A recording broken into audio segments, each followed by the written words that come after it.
Alors justement, dans un instant, on fera le point sur les villes qui vont accueillir ces migrants dans toute la France, d'anciennes maisons de retraite, des centres de vacances, etc. À 9 maisons en Meurthe et Moselle, par exemple, on attendait ce soir une soixantaine de ces migrants. Vincent Ditch et Vincent Rucli sont nos correspondants. Ce matin, dans les rues de Neuve-Maisons, les habitants que nous avons croisés étaient partagés sur l'accueil des migrants de Calais dans leur commune à partir de ce soir. Oui, bien sûr, c'est des gens qui sont dans le malheur, mais on peut pas aider tout le monde. Enfin, moi, je sais pas. Déjà nous aider, nous, parce que c'est pas facile non plus pour nous.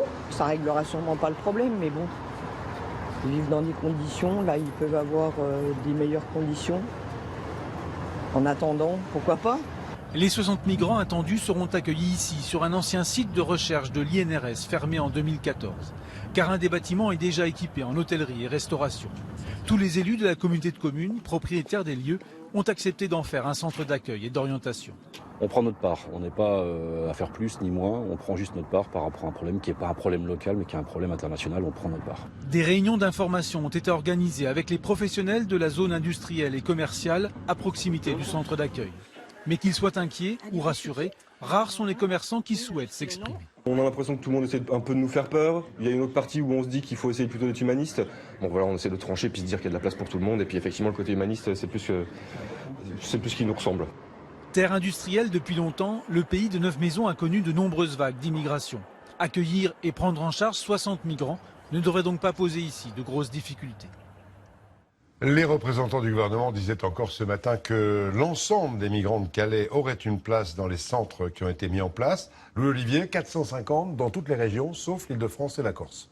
Il faut bien comprendre une chose, Jean-Pierre, c'est que ce qui se passe cette semaine à Calais n'est que la première étape d'une opération qui va durer des semaines, peut-être même des mois.